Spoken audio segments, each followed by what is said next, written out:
Hello viewers, once again welcome back in our new video. In this video, we will discuss another important topic and I'm sure this topic will be important for everyone. So guys, today's topic is personal liability of directors of private limited company under GST. Guys, let me explain this topic first. Normally in the case when the private limited company becomes insolvent, then the personal assets of directors can't be liquidated. So in this video, we will find out these circumstances is used or followed in the same in case of GST. That is, if a private limited company fails to pay GST to GST department, then the personal assets of director can be liquidated or be in a safe side. So guys, without wasting our time, let's start the video now. Hello viewers and students of AITCS. In today's video session, we shall discuss one of the important provision of the GST law, that is section 89 subsection 1 of central GST as well as state GST. In this video session, we shall discuss personal liability of directors of a private limited company in case any tax, interest or penalty due to GST department is not recoverable from the private limited company. That means if the private limited company is closed down or liquidated or transferred without paying the amount of tax, interest or penalty for any period, then the liability can be recovered from the personal assets of the all directors. When we read the provision of the Companies Act 2013, then we shall find that one of the important features of private limited company is that here the liability of directors is limited, liability of the shareholders are limited to the extent of the shares subscribed by them. That means private limited company is safeguarded through various provisions of the Companies Act 2013. Doing business under the Companies Act 2013, that means by creating a company, is more safe than doing business under proprietorship or partnership business. Because in case of proprietorship or partnership, the liability of the partners and proprietors is unlimited. In case of liquidation, dissolution or closure down of the proprietorship or partnership business, the personal asset of proprietor or partners are liquidated to meet the liability which is outsider has, that is the creditors or financial institutions. But in case of private limited company, the liability is limited, and that is why it is preferred to do business under private limited company or public limited company structure. Is the scenario is same?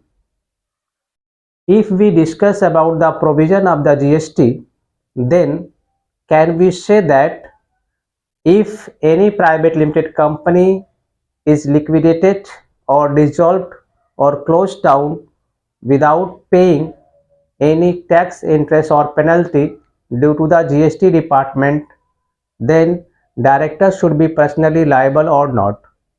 Whether the personal assets of the directors is to be utilized to meet the obligation towards the GST department. We shall discuss with relevant to the related provision of the GST Act. Students, if you read the Bayer Act of the CGST or State GST, then the provision you will find under section 89 subsection 1. So I have written the related provision in short in the whiteboard. Let us read it, the provision first. Section 89 subsection 1.